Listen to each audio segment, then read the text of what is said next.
ಒಳ ಮೀಸಲಾತಿ ಜಾರಿಗಾಗಿ ಆಗ್ರಹಿಸಿ ನಡೆಯುತ್ತಿರುವ ಕ್ರಾಂತಿಕಾರಿ ಪಾದಯಾತ್ರೆಗೆ ಬೆಂಗಳೂರಲ್ಲಿ ಬೆಂಬಲ.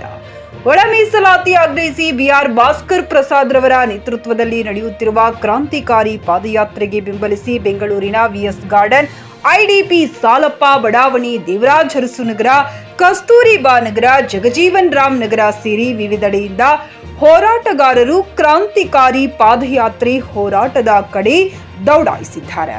Mubarak, JK news Kannada, Bengaluru. ನಿಜವಾಗಲೂ ತೊಂದರೆಗೊಳಗಾದಂಥ ವರ್ಗಕ್ಕೆ ನಿಜವಾದ ಮೀಸಲಾತಿ ಜಾರಿ ಆಗುತ್ತೆ. ಒಳ ಮೀಸಲಾತಿ ಜಾರಿ ಆಗಲೇಬೇಕು. ಸರ್ಕಾರ ವಿಳಂಬ ಇದೆ. ಈ ಕೂಡಲೇ ಸರ್ಕಾರ ಕ್ರಮ ಕೈಗೊಳ್ಳಬೇಕು. ಮಾಡ್ತಾ ಇರೋಂಥ ಹೋರಾಟ ಅಲ್ಲ, ನಾಳೆ ದಿನಗಳಲ್ಲಿ ಅವ್ರನ್ನ ರಸ್ತೆಗಳಲ್ಲಿ ಅಡ್ಡಾಡಕ್ಕೆ ಬಿಡಲ್ಲ.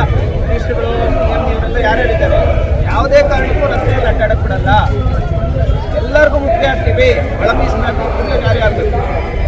ಸರ್, ಇನ್ನೊಂದು ಮಾತು, ನಿಮ್ಮ ಸಮುದಾಯದಲ್ಲೇ ಬಲಿಷ್ಠವಾದ ಒಂದು ಚೂರು ಅರ್ಥನೇ ಆಗಲ್ಲ ಅವರಿಗೆ ಯಾಕೆ ಈ ಮುಖ್ಯ ಗುರುಗಳ ಮೇಲೆ ಸಾರ್ವಜನಿಕ ಕ್ಷೇತ್ರ ಶಿಕ್ಷಣಾಧಿಕಾರಿಗಳು ವಿಜಯಪುರ ಇವರು ಯಾವ ರೀತಿಯ ಕ್ರಮ ಕೈಗೊಳ್ಳುತ್ತಾರೆ ಎನ್ನುವುದನ್ನೇ ಪಾಲಕರ ಪ್ರಶ್ನೆಯಾಗಿದೆ. DP Munigudi, JK news Kannada, Vijayapura. ಬೇರೆ ಸಮುದಾಯ ಎಸ್ಸಿಯಲ್ಲಿ ಕೆಲಸ ಪಡ್ಕೊಂಡು ಅವನು ಎಲ್ಲ ಒಂದು ಕಡೆ ಲಂಬಾಣಿ ಬಂಜಾರ ಸಮುದಾಯದವರು ಅಲ್ಲಿ ಟೈಪ್ ಮಾಡೋದಕ್ಕೆ ಅವ್ರಿಗೆ ಮುಂದೆ ಬರೋಲ್ಲ ಅಲ್ವಾ? ಇವರು ಎಷ್ಟೇ ಇದು ಮಾಡಿದ್ರು ಇವರು ಬಟ್ಟ ಪಾಲು. ಕೆಲವರಿಗೆ ದಲಿತರಿಗೆ ಒಳ ಮೀಸಲಾತಿ ಬಗ್ಗೆ ಯಾವುದೇ ಕೇರಿಂಗ್ ಇಲ್ಲ, ಅವ್ರು ಮಾಡಲ್ಲ. ಅದು ಏನಾದರೂ ಅಕಸ್ಮಾತ್ ಮಾಡ್ಬೇಕಂದ್ರೆ ಮೀಸಲಾತಿನ ಬಳಸ್ಕೊಂಡು ಯಾವುದೋ ಸ್ಪೃಶ್ಯ ಸಮಾಜ ಇತ್ತು ಸೈನ್ ಮಾಡೋಂಥ ಅಧಿಕಾರಿ ಕೂಡ ಅವನೇ ಆಗಿರ್ತಾರೆ. ಯಾರೋ ಕೋರಿ ಸಮುದಾಯ ಅಥವಾ ಲಂಬಾಣಿ ಸಮುದಾಯದವನ್ನ ಆಗಿರ್ತಾರೆ. ಹಂಗಾಗಿ ನಮಗೆ ಅನ್ಯಾಯ ಆಗ್ತಾ ಇದೆ ಸರ್. ಇಲ್ಲಿ ಒಳ ಮೀಸಲಾತಿ ಜಾರಿ ಹಾಗೆ ಆಗುತ್ತೆ. ಕೊಟ್ಟಿಡ್ತೀವಿ, ಯಾವುದೇ ಕಾರಣ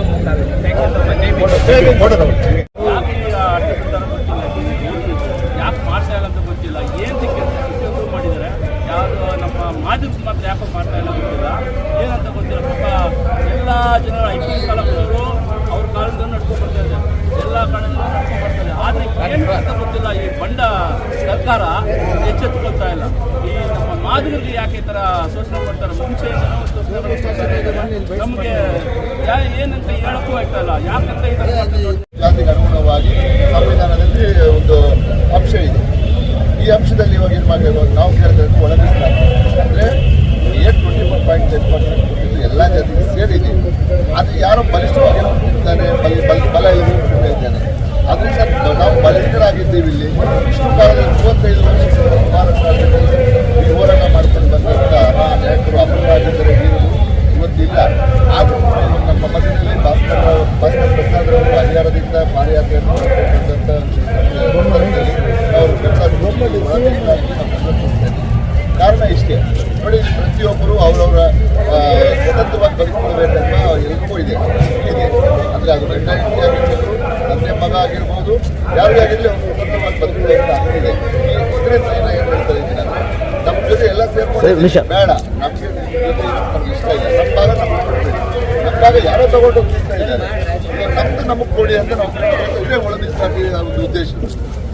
ಸರ್ಕಾರ ಯಾವುದಕ್ಕೆ ಮುಂದಿನ ಒಂದು ಕ್ರಮ ತಗೊಳ್ಳುತ್ತೆ? ಯಾಕಂದರೆ ಸರ್ಕಾರಕ್ಕೆ ಈ ಒಂದು ಹೋರಾಟ ಖಂಡಿತವಾಗ್ಲೂ ಹೋರಾಟ ಮುಟ್ಟುತ್ತೆ. ಇವಾಗ ಇಲ್ಲಿವರೆಗೂ ಮುಟ್ಟಿದ್ರು ಅಂತಲೇ ನೋಡಿ. ಭಾಸ್ಕರ್ ಪ್ರಸಾದವರು ನಿನ್ನೆಯಿಂದ ಒಂದು ಏನು ಅವರು ಪಾದಯಾತ್ರೆ ಮಾಡ್ಕೊಂಡು ಬರಬೇಕಾದ್ರೆ ನೆಲಮಂಗಲದ ಮುಂದೆ ಒಂದು 8 ಕಿಲೋಮೀಟರಲ್ಲಿ ಬಂದು ಅವರು ಬಂಧಿಸುವಂಥ ಪ್ರಯತ್ನ ನಡೆಯಿತು. ಅದು ಈಡೇರಲಿಲ್ಲ. ಯಾಕಂದರೆ ಈ ಒಂದು ಕಾರ್ಯಕ್ರಮ ಯಶಸ್ವಿ ಆಗಬಾರದೆಂಬ ಸರ್ಕಾರದ ಉದ್ದೇಶವಾಗಿತ್ತು.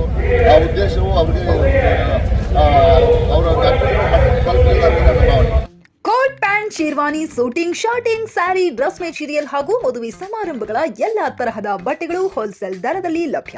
ಹಾಗಿದ್ರೆ ಎಂದೇ ಭೇಟಿ ನೀಡಿ ಆರ್ಕೆ ಫ್ಯಾಷನ್ ಕಲೆಕ್ಷನ್, ಬಸ್ ನಿಲ್ದಾಣ ಎದುರುಗಡೆ, ಹುಮ್ನಾಬಾದ್. ಹೆಚ್ಚಿನ ಮಾಹಿತಿಗಾಗಿ ಸಂಪರ್ಕಿಸಿ 8660601957.